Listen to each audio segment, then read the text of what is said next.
Asibingelele Mahlabezulu. Igama nguThulwana kaNkani. Umnabaso onabe kuhle kothangaza.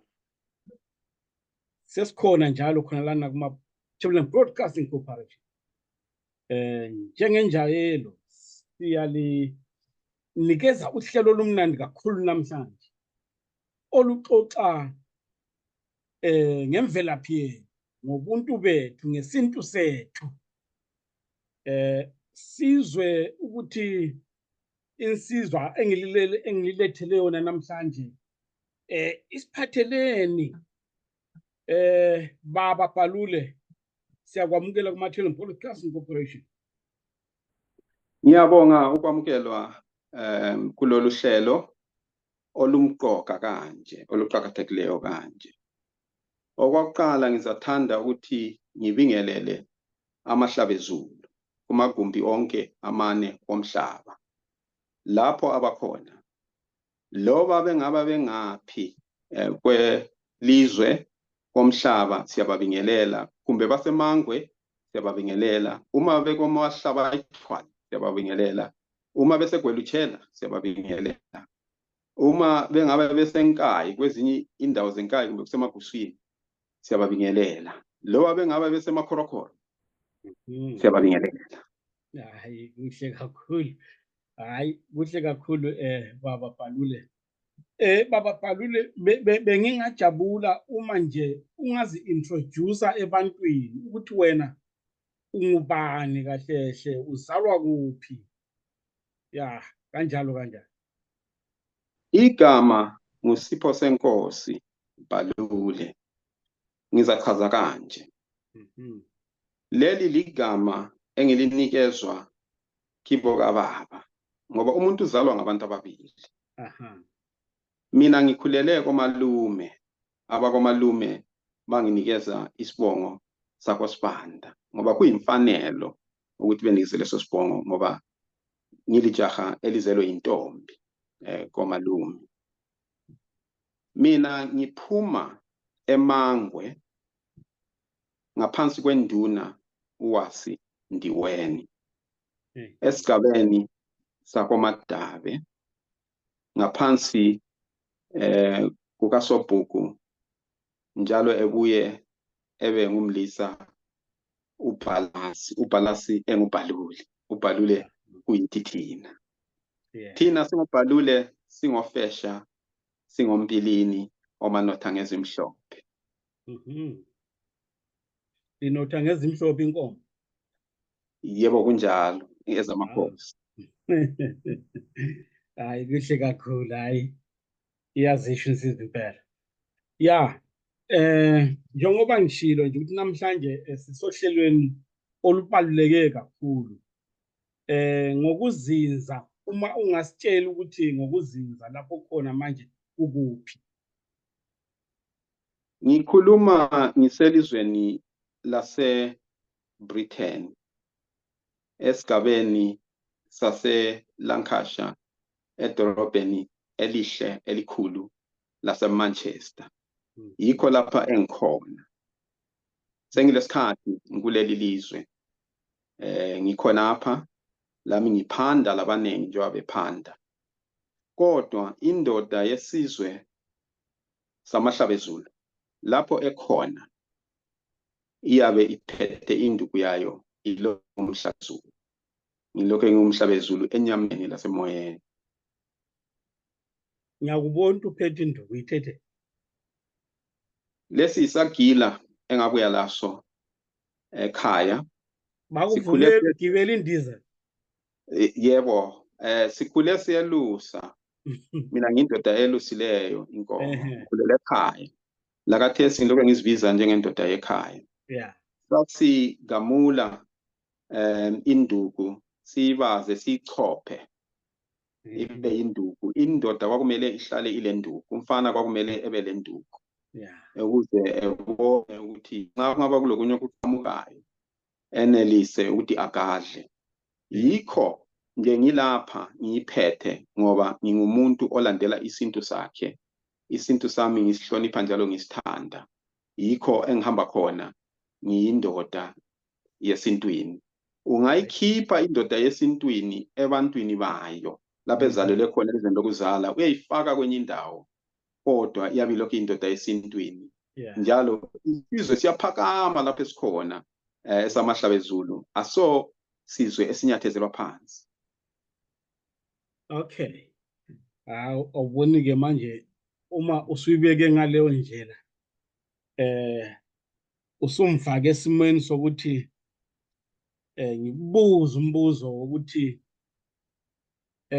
njengoba nje ngeviki lele liphelile belihlangene lizinsizwa bekuzanywa mizamo mini lapho sibe sihlangene sizinsizwa sibe siqoqe umbuthano ngaphansi kwembizo yamahlabezulu. Imbizo yamahlabezulu kuyikubuthana kwamadoda, amadoda esizwe samahlabezulu akuleli. Sibuthana, siqoqene, sihlanganisa, njalo sibumba umbuthano okuthiwa isintu samahlabezulu. Ngizachaza kuhle lapho ukuthi ngingalahli umuntu. Imbizo yamahlabezulu ngamadoda ngesintu sethu sibe sihlangene singamadoda sizobumba umbuthano uthiwa isintu samahlabezulu. Umbuthano engingawo lapha kuthiwa isintu samahlabezulu. Imbizo yingxenye yesintu samahlabezulu. Njalo kube kuhlangene amadoda thina ngesintu sakithi. Amadoda yiwo akhokhela imndeni yethu. Kodwa lapho ngichaze omama baqhakathekile kakhulu esintwini sakithi ngoba yibo abagcine imndeni yethu. Amadoda yinhloko yemndeni yethu, yibo abakhokhela imndeni. Kodwa akula ndoda engaphumelela kungela mama ngemuva kwayo. Amadoda sesihlangeneke sabumba lokhu esikubumbileyo inhlanganiso isintu samahlabezulu. Sesiyibisela kobo mama abayibo abagcine imizi. Sesihlangana nabo ngoba siyahlonipha omama kakhulu. La kudala ekadeni omama babevele behlonitshwa. Ukuhlonipha omama asikufundiswanga ngabelungu kumbe ngabahuphuluzi. Into evele ikhona esintwini sethu. Yikho ke amadoda ukuhlangana kwawo akula mkhuba omkhulu. Kube kuyikuthi sihlangane singobaba sibe sesikhangela ukuthi kambe njengoba sisemazweni lapha sisizwe samahlabezulu kumele siqoqane silungise indaba ezihlupha isizwe sethu singamahlabezulu ngoba sibona ukuthi isintu sethu siyafa. Sasesivumelana singamadoda lapha ukuthi injongo enkulu okumele sibe nayo ukuthi silondoloze isintu sethu sikuleli. Njalo lokhu sikukhankasele ukuthi kugcwale amagumbi onke omane omhlaba ngesintu sethu samahlabezulu. Silabantwana abazalelwe lapha. Bazalelwe lapha bezalwa yithi thina amadoda esingamahlabezulu. Yithi thina esizele abantwana lapha. Abantwana bethu abanengi bayehluleka ukukhuluma lolimi esilukhulumayo, bayakiliza. Abantwana abanengi abayazi imvelaphi yabo. Lathi thina abantu abadala imvelaphi yethu isisiphica asayazi. Sakubona kufanele ukuthi kumele sikulungise lokhu ngoba silomlando. Kulabanye abantwana esabasusa ekhaya elizweni labo lokuzalwa bebancane sebengabantu asebekhulile labo bakhonapha. Sibasuse ekhaya sazobajikela lapha kuleli lizwe. Abantwana baba umhlambi kazelusile. Sabajikela amaganyana. Abantwana abanye sebechithwa izidakamizwa. Abanye sezibhedlela zabantu abalomkhuhlane wengqondo. abantwana kabasazazi ukuthi bangobani, sebehamba bedobha lokhu lalokhu kwezinye izizwe besithi ngokwabo, ngoba abakwazi ukuthi okwabo yikuphi. Yikho ke sibone ukuthi kumele siqondise sibe lemvelaphi yethu, abantwana bebe lomkhondo abawulandelayo obakhombisa ukuthi bona bangobani, ngoba uma ungakwazi lapho ovela khona angiboni ukuthi ungaba kwazi lapho oya khona.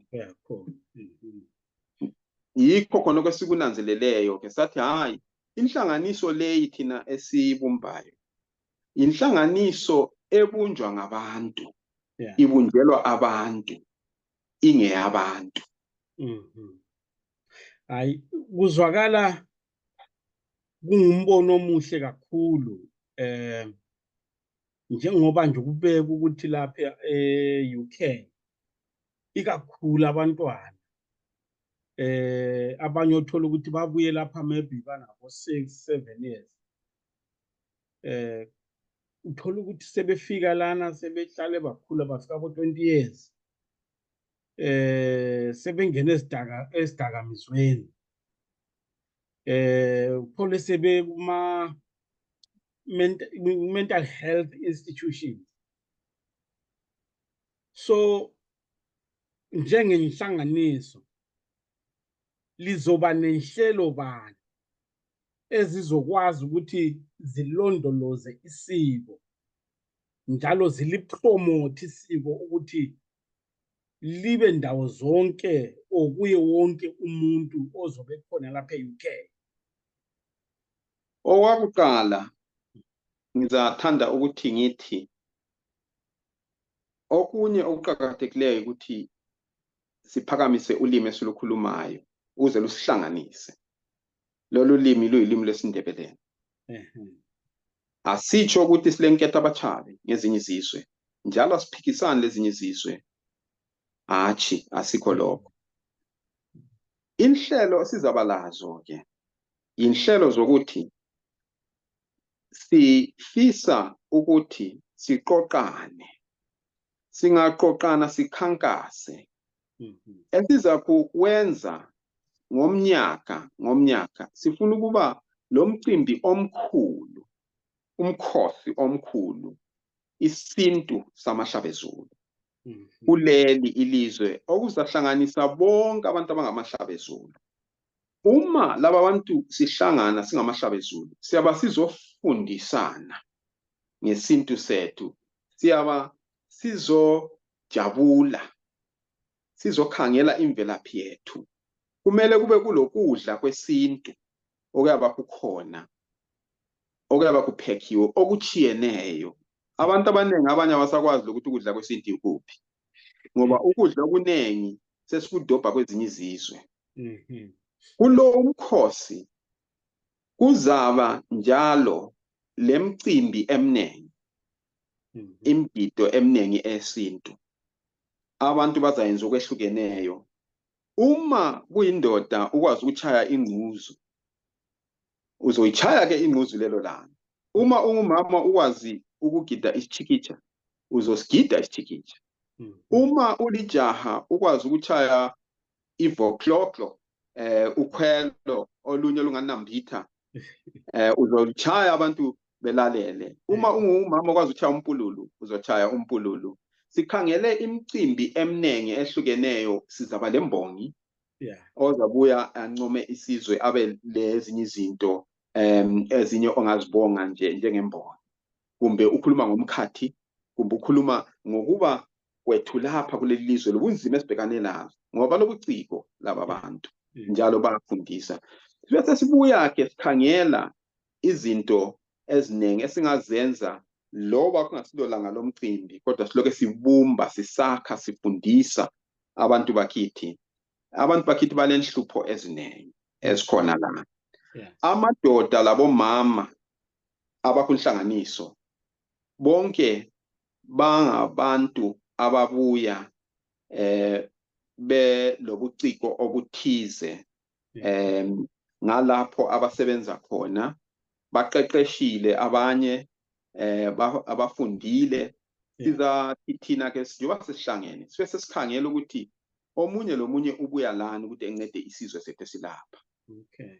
Nxa kuyumunye okwazi ukuthi abantu nxa behluphekile bekhala uyakwanisa ukuthi ebaduduze. Yeah. Bebe ngono ngendlela abaphila ngayo emoyeni. Lo sizathi hayi lawe bambala. Nxa kungomunye obuya ngufundisa abantwana ukuthi ngifuna ubafundisa ulimi. Uzafakela ke ekhasini ethi lokhu ngesingisi kuthiwa yilokho. Ngesindebele kuthiwa yilokho. Uze abantwana bethu bekwanise ukuthi befunde ngoba lokhu ukuthi abantwana nxa sebevakatshele elizweni lethu esazalwa khona sebehlele ukukhuluma labogogo babo. Sebedinga ukuthi betolikele bekhuluma labogogo babo. Lokhu asonto eqondileyo siyisizwe. Sesilahlekile kakhulu. Uthole umntwana uzama ukuthi ehlekisane logogo bejabule logogo sokumele ukuthi kube lomuntu ozatolika. Hachi isizwe sakithi Mahlabezulu into le kumele siyilungise. Into le kumele siyilungise thina abantu abadala yithi esayenza ukuthi isimo sibe nje ngoba sayekela okungokwethu. Angitsho futhi ukuthi isilungu asiqondanga ngoba yiso esisiphilisayo la. Yiso esisebenzayo la. Isilungu siyasebenza lapho kumele sisebenze khona kodwa labantu abethu kumele befunde ulimi lwethu. Lokho kuqhakathekile kakhulu. Njalo okunye ngingaka ngeni kokunye okunye lapha nxa silabantwana abasezibhedlela kumbe balemkhuhlane yengqondo silabantu abanengi kakhulu abasebenza kulezo nhlangothi. Siyakwanisa ukuthi kube labantu abaphuma bebavakatshela khona ngale. Befike laba abantwana bebone ukuthi kulabantu bakibo abalothando. Ngoba umntwana engaba lomkhuhlane wengqondo umntwana nxa sidla isidakamizwa kuyenzeka ukuthi engafisi ukuthi ezobonwa ngumama wakhe mbe ngubaba wakhe ngoba bayaxabana. So sesingakhangela ke thina umuntu omunye wesintwini ongahamba evakatshela lumntwana ngoba singayekela ukuba vakatshela lapha bakhona bazadodwa ngezinye izizwe. Kulezizwe ezilokholo lwamaSulumane. Uthola ukuthi sebehambe bayadobha batshintsha abantwana ingqondo abantwana sebecabanga ngezinye indlela. Kanti ke thina sikhona sikhangele kwenzakala ngaphansi kwamakhala ethu singamadoda. Hachi bo. Hayi uyalubeka udaba and uthema ulubeka ngicabanga ukuthi indaba yabantwana nabogogo asebesehluleka ukuthi bebe nengxoxo. So ngiyazibuza mina ukuthi njengabantu besintwini uma sesisiza enkolweni yethu ukuthi sithi ugogo engashona uma eseza eselidlozi uzokwazi kanjani ukukhuluma nabantwana? Insindaba phendulekeleyo yindikimba yendaba. Indikimba yendaba ngoba izabe izahlupha kakhulu abantu bazayilungisa kanjani leyo ndaba. Ngikho napho ngoba ungenise indaba yokholo ngizathanda ukuthi ngichaze futhi ukuthi thina siyisizwe samahlabezulu abantu bonke abakwenkolo ezijiyeneyo bengamahlabezulu ngabantu bakithi. Ungabuya ulokholo lwamadlozi ubuye ulokholo lwesiKristu ungumhlabezulu lokho ngumhlabezulu kasehlukanisi abantu ngenkolo. Ngoba ukholo lomuntu siyaluhlonipha. Laba ababuya ngamadlozi siyabahlonipha kakhulu ngoba isintu sethu. Laba ababuya lesiKristu labo lukholo lwabo luqinile baluthanda thina sihlanganisa isizwe. Kakhulu. Angithi ngendlela engikuzubeka ngayo into eyiyo emqoka isiko ngoba isiko alinakuthi ukuyiphi inkolo. Kanjani? Ungaba enkolweni yobuSulumane noma yobuJuda kodwa ke isiko lakho akumelanga lilahle. Kunjalo kubuye futhi lapha ngigcizelele. uNkulunkulu umveli ngqaba umlimi abantu bakithi, isizwe sakithi, labo khokho bethu, kazange uNkulunkulu bemfundiswe ngabamhlophe bahuquluzi. uNkulunkulu babevele bemazi. Babe lendlela yabo yokuthi bexhumane lomdali kumbe becele kumdali. Ziningi indawo zakithi ezivele zilohlonzi njalo zingezesintu lapho okhokho bethu ababexhumana khona lomdali kumbe besiyacela kumdali. Lezulu lalicelo lalinetha njalo uma sebevela kuyalicela. Kodwa yonke linto yamochakala ngoba sesihambe sayathola okuningi, salandela izinto eziningi, salahleka, kwagcina izinto eziningi seziphuma endleleni.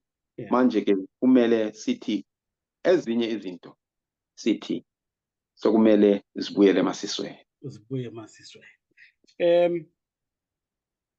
Isintu samahlabezo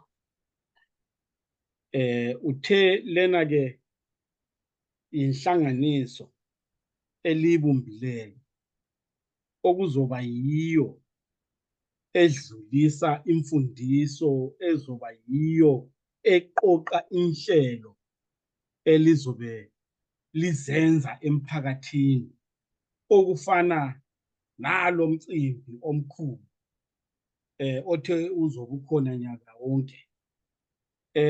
Uzoqala nini ukuba khona lo mcimbi?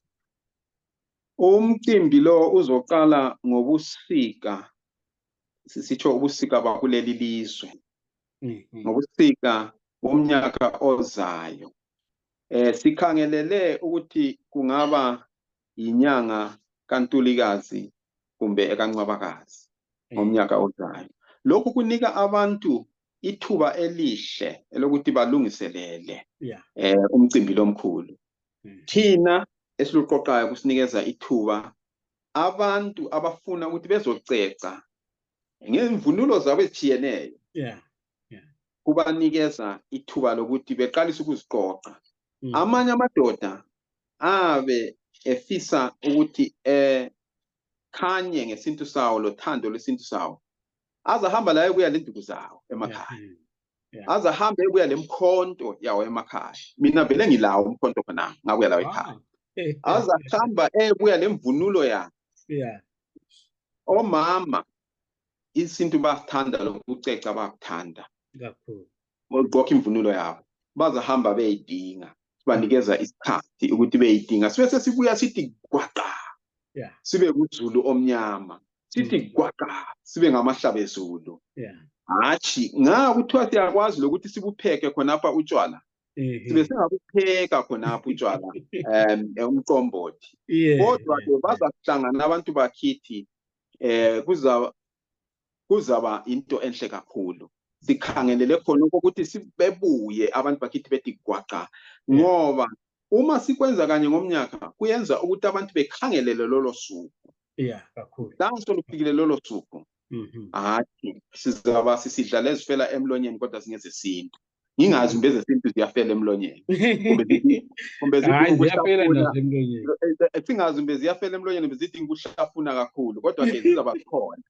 Zizaba sikhona ukuze abantu bakithi sibe lento esiziqhenya ngayo singabantu, singamahlabezulu. Siziqhenye ngokwakithi, singahambi sizisikela ehwahweni ezintweni zabanye abantu. Sithi lokhu ngokwakithi, siziqhenye, sizwe ukuthi lokhu into yakithi. Lokhu ukuthi singamahlabezulu asikucele emuntwini, siyiwo amahlabezulu. Siyiwo amahlabezulu, singayesabi ukuthi sizibize sithi ngamahlabezulu, ngoba asephula imithetho, njalo asideleli ezinye izizwe, njalo kasiphikisani lezinye izizwe. Lalapho esihlala khona elizweni lokuzalwa, kasiphikisani lezinye izizwe, sithi hatshi thina isintu sethu lesi, asikho kwezombangazwe thina. Njalo ezombangazwe asingeni, ezombangazwe zilabantu bazo. Ezombangazwe siyabahlonipha bonke abombangazwe, kodwa thina sithi singimi ngesintu, singena ngesintu. Kakhulu. Ngizokubuza umbuzo ongani maybe ungaba lukhunyana but ngicabanga ukuthi impendulo sikhumbule ukuthi isizwe samahlabezulu yisizwe esakhiwe ngenhlanga eziningi ezihlukile ezifana nesizwe samaVenda, isizwe sabeSuthu, isizwe samakhalanga, isizwe samaXhosa, isizwe samaTonga, kanjalo kanjalo kanjalo. Kulo umcimbi noma kule inhlangano likuhambisa kanjani, ngoba into engisabelayo ukuthi abantu bengagcina becabanga ukuthi into yamaNdebele Umbuzo omuhle, abantu abakhuluma isiNdebele kuphela. ngumbuzo omuhle kakhulu lo. Ngizawuphendula ke njalo lami kakuhle ngendlela esihlele ngayo. Isizwe samahlabezulu kwakuyisizwe sikaMzilikazi. Bonke labo ababalileyo babe ngaphansi kombuso kaMzilikazi. Bengaphansi kombuso kaMzilikazi baba ngamahlabezulu. Amahlabezulu kalanketha abachana. Amahlabezulu kakhethi imhlobo, bonke abantu babuya bethi kwaqa. Njalo basikhuluma isiNdebele nabo. Ngoba kumele kube lento esihlanganisayo ekhanyayo, ulimi luzosihlanganisa. Kodwa zonke lezi indimi zindimi ezikhona vele esizweni sakithi. Njalo kasizigxeki, njalo kasizicotsheli khatshana, njalo kasizinyathezeli. Hachi, lo mthetho welizwe uvele kawuzinyathezeli zenezi indimi. Ngakho lapho usesizweni samahlabezulu ukhuluma lo limi lwamahlabezulu, ungumhlabezulu. Uma sikubona uhamba laphana ungumhlabezulu, uma ukhuluma ulimi lwamahlabezulu, isintu samahlabezulu usazi. Kuyafanana lokuthi sibe lo mntwana ozalelwe komalume ezelwe ngesinye isizwe esingaphandle kwamahlabezulu. Umntwana okhulele kwamalume ngwangaphi? Kwakumalume. Yebo, umntwana lo uyabe ekhona esizweni samahlabezulu ngoba laye umntwana ongumhlabezulu. Okay. All right. Ngizokubuza futhi omunye umbuzo ongani olukhunyana. Lana e-UK minyaka yonke kunama gatherings amabili engathi aqhakathekile njalo nganithiwa asuka khona esigabeni sakithi esizweni sakithi kwamahlabezulu. Kunebukalanga gathering, I think iba khona ngoJuly every month. Then kune King Mzilikazi Day, iba khona ngoSeptember every year. Lawa amalanga amathathu amabili asezuba mathathu naleli lilenzayo leleuze okuzoba umcimbi omkhulu kakhulu wesizwe samahlabezulu. Kuzosetshenziswana kanjani? Hayi, kulula nje ngoba njengoba benjilo ukuthi kasiphikisani lezinye inhlanganiso njalo kasincintisani nazo. Ngizathatha okwakuqala umkhosi wenkosi uMzilikazi. uMzilikazi wayinkosi yamahlabezulu. Lo ngumkhosi ukuthi amahlabezulu wonke namahlabezulu abakusintu samahlabezulu bahamba kulowo mkhosi uma befisa ukuyakhiwa. Ngoba isintu sethu. Umkhosi wakithi. Ngakho phambani nakho lokho ngoba kumkhosi wakithi. Amakhalanga angaphansi kwesizwe sika Mzilikazi, inkosi uMzilikazi. Ngixolise ngoba uma sikhuluma ngenkosi kumele siqale sithi inkosi uMzilikazi ngoba inhlonipho ekhona ngenkosi. Lo mcimbi kulabantu kunhlanganiso isintu samahlabezulu abangamakhalanga bahamba kiwo lathi siyahamba kiwo ngoba ngumkhosi wesizwe sakithi. Isizwe sakithi uzathola ukuthi silemkhosi eminingi. Mningi imikhosi leyi, abantu ngokwehlukana kwabo ngezigaba langendima abakizo empilweni bayihamba yonke imikhosi. Ngakho akulanto nje ehluphayo kulokho. Abantu siyahamba siyahloniphana njalo zenezi inhlanganiso. Siyasebenzisana, kumele sisebenzisane, sixoxisane.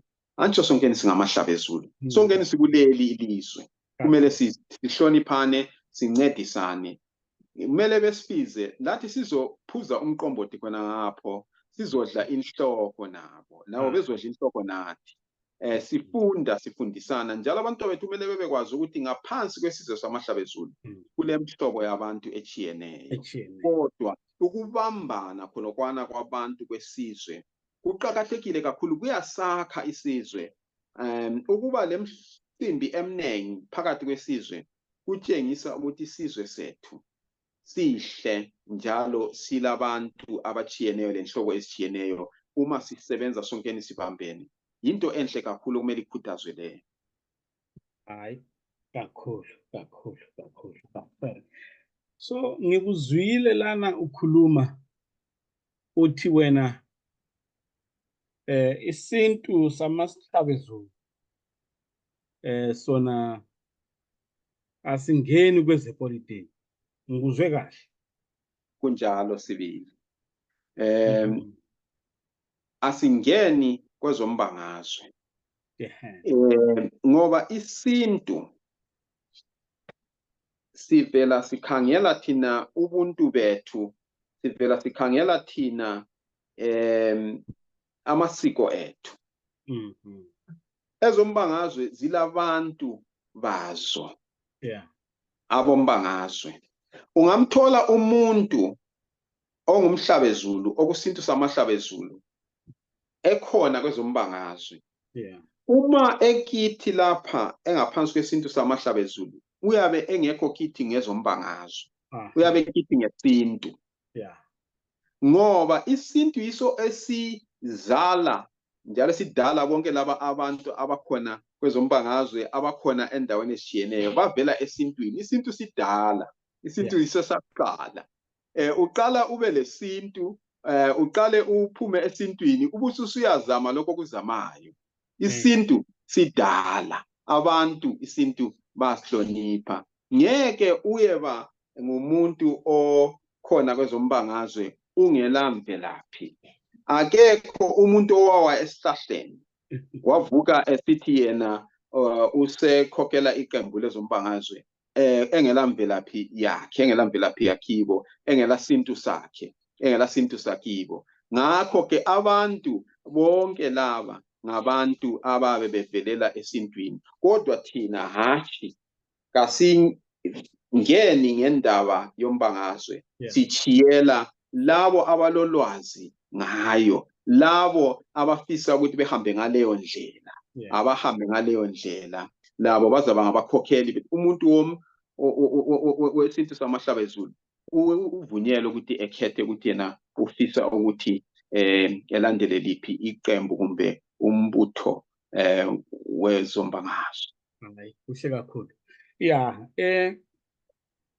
Ngiyazibuza ukuthi e-UK lana mawubhekile ubone ngani isibalo sabantu besizwe samahlabezulu bangabe bengakanani? E-UK lapha abantu banengi okumangalisayo ngoba isizwe sakithi sasukuma, saphakama. Isizwe sakithi sikhona lapha. Njalo isizwe sakithi sesizele silapha. Sesilabazukulu silapha. Sokulabogogo, sokulabokhulu, sekuzaba labokhokho khona. Ngoba isizwe sakithi saphakama. Sikhuluma ngezigidi zabantu abakhona la.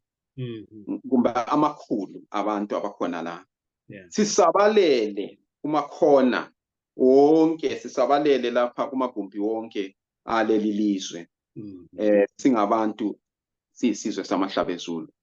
Ngakho uma sisima laphana sisithi vukanini isizwe samahlabezulu asihlanganeni la, kuyabuya abantu abanengi labo abathanda isintu sawo.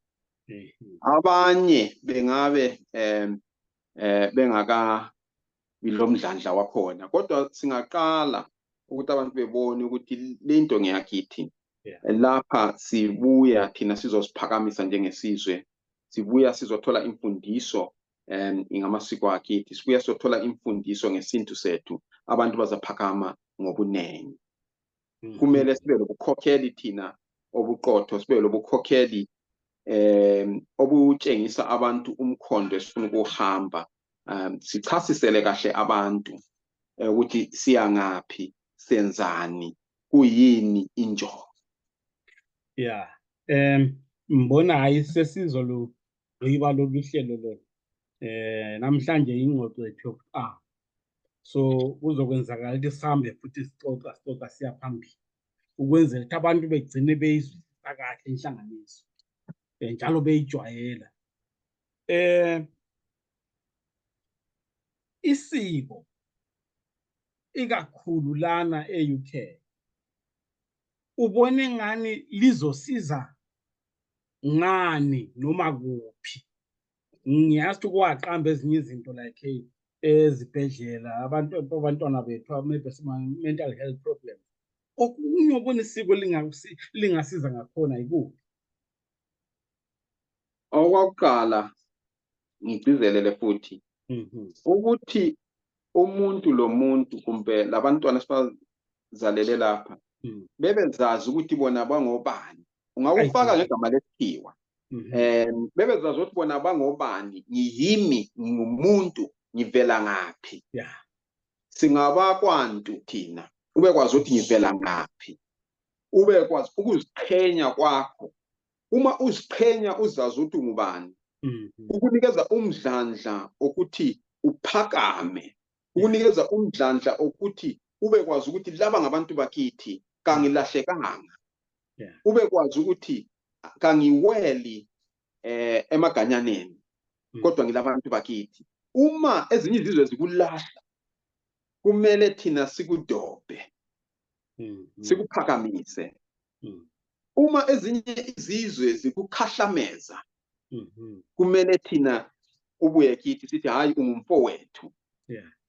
Uma ezinye izizwe sezikuthathela kumbe ngabantwana umthetho uhambe ngendlela engaqondanga kumbe uphambanisile, kumele sibuye sithi hachi lapha uphambanise, kodwa sakuncedisa suka lapha siya laphana. Ngoba phela silabantu abaqeqeshileyo, silabo abanye abayisikhwicamfundo kuleli lizwe. Sizabacela ke thina ukuthi hayi nangu umuntu wakithi sehluphekile. Kanti njoba kumele kulotshwe ingwalo lezi ezifunakalayo kumbe sisihambisa kulaba abagcina abantwana uhulumeni, sicela ukuthi phela lani limncedise lo umuntu ohluphekileyo ngobuciko lo ngolwazi lenu la ngokufunda kwenu, limncedise liyemkhulumela. Uma uphathekile kulento enkulu ewonakeleyo kumbe kusemsebenzini kuthiwe buya lomunye umuntu ongathi ulolwazi, sesizakhangela thina sithi hayi kulomunye umuntu laphana ongahamba nawe eyozwisisa indaba yakho, ekumela efike ekukhulumele. Kubonakala ukuthi siyisizwe siyaqoqana. Ngoba inhlupho zanamhlanje zinengi, asingeke siziqede, zidinga ukuthi abantu bebambisane.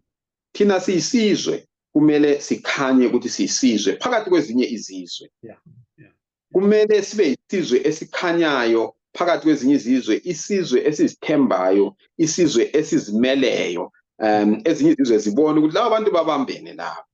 Uma kuvele izingozi phakathi kwethu siyisizwe, siphakame siyancedisana, kumbe kulezimfa kumbe kulalokhu siphakame sincedisane. Njalo kumele sifundisane singamadoda. Kulezinye izinto okumele sizifundisane, kulezinto kumele sizibonisane. Omama kumele bebonisane, befundisane. Abantu abethu sebethathana lapha bayalotsholwa. Lawo kulamasiko khonapho kumele kukhulunywe ngendlela yesintu kuboniswane. kodwa asitsho ukuthi imithetho yakuleli ilizwe kasiyilandele, hatshi asitsho njalo, ngoba ngabantu abayizethekeli lapha, abavakatshileyo lapha kumbe abasebenzayo la, kule mithetho yalapha ekhona. Asifuni ukuthi abantu bethina sithi hayi khangeleni okwakithi. No, siyathatha lokho kwakithi sikufake kahle kungenelane le mithetho yakuleli lizwe, singayephuli imithetho yakuleli lizwe, kodwa sibe lokuncedisana lokuvuselela okwakithi, sikulungise okwakithi lapho okuwonakale khona, sikulungise. Yiyo into esifuna ukuthi siyenze. Uma kulabantu kumbe bayachata belomcimbi, kungaba kuhle lokuthi bebuye bethi hayi sibuya lapha kusintu samahlabezulu, sibecela nje omama kumbe amadoda eke ebuye lapha ezocecisa umcimbi wethu. Hayi siyazigqoka le mqhele, siphathe lezi nduku, sifike sihlale khonapho. Kuba kuhle ukuthi kubonakale nje kulabantu bakithi, kumbe nxa bethi hayi sicela ukuthi fahla ngamancane, siyafika sikhulume lathi khonapho. Kuyacelwa nje abantu kuphela abangamadoda kumbe labomama behambe bemela inhlanganiso khonapho ukuthi kukhanye ukuthi singabantu kulesintu phakathi kwethu. Yizo izinto zonke esizikhangeleyo. Okay. I know. Kuyezwakala njalo, kuyabongeka kakhulu. I-organization like isintu samahlabezulu kumele sibe namalungu, abantu abajoyinayo, noma i-committee nale ekhona liphelele. Hatshi, isintu samahlabezulu ngesabantu, ngabantu jikelele bonke beyisintu samahlabezulu. Wonke umuntu ongumhlabezulu siqala ngokuthi ukusintu samahlabezulu ngaphandle kokuthi yena ephume, kodwa bese ngubeka kahle futhi sivula uhlelo lokuthi abantu bebuye kunhlanganiso. Uhlelo lolu lusitsho ukuthi inhlanganiso ngeyabantu. Inhlanganiso kayisiyo yalabo abayisungulileyo. Abayisungulileyo bayancedisa ukuthi kube lobuholi, kube lobukhokheli. Inhlanganiso kayisiyo yabo, inhlanganiso ngeyesizwe. Yikho ngensuku ezilandelayo, lezinyanga ezilandelayo, siyoba siloke sihlela, luqhela uhlelo lwethu ukuthi siyenzani. Abantu sibabikela, khathesi sokuba lula njengoba ngikhuluma nje ngikhonapha. Into esithakazelela kakhulu njalo siyibongayo ngoba lawe ungakithi ngumhlabezulu. Konke khona siyoba siloke sitshela abantu ukuthi sesingaphi, sesiyenzani. Abantu labo bebuya, kumele sifundisane izinto eziningi singabantu. Lezinye inhlelo ezinye ziyabe siba khona abantu sibe sesibabonisa ukuthi nanti uhlelo solukhona. Abantu uma bengafisa ukuthi bexhumane nani or baxhumane ne-organization, bengenza kanjani?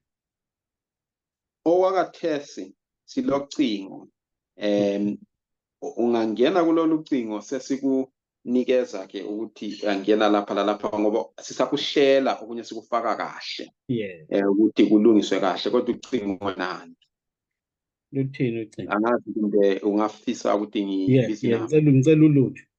ngu-079 0414 3033. Okay. Kuzathi ke sokusiya ngesikhathi sikhona komabonakude, bakhona yonke into ebulenjini, izinto esizihlela sizifaka kahle ukuthi sithi khaxa. Kuhle kakhulu, kuhle kakhulu. Baba Kalule, ngicela unikeze amazwi wakho okugcina okugoqa lolu hlelo. Masuqedile uvela uvalelise abantu.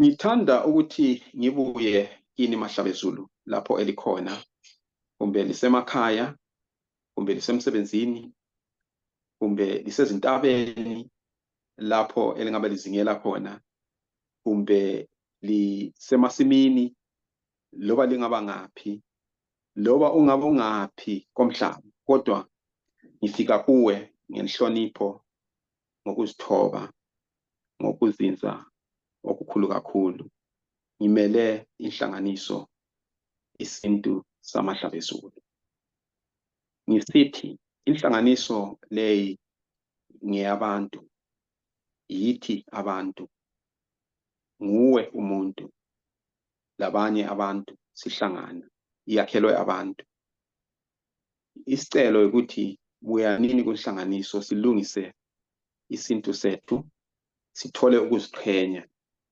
sithole ukuthi singabantu silemvelaphi yethu sithole ukuncedisana sithole ukufundisana labantu bethu abakuleli lizwe abazalwe kuleli lizwe bebezazi ukuthi bavela ngaphi abantu bethu abakuleli lizwe bethole uncedo bethole lokuziqhenya bethole legunya lokuthi bangobani konke lokhu kuzasincedisa ukuthi njengesizwe siyendlela ukuthi lathi siyazakala ukuthi siyisizwe esimhlobo munye siyazakala ukuthi siyisizwe esibambeneyo kuqhakathekile ukubambana ikakhulu njengoba siphethea kwezindwandle siyisizwe kumele sibambane isizwe sakithi sikhona khonapha isizwe sakithi yithi kumele sibe lobuholi kumele siqoqane yikho ngithi buyanini ngobunengi siqoqane buyanini ngobunengi siyakhe isizwe sakithi ngiyabonga Mahlabezulu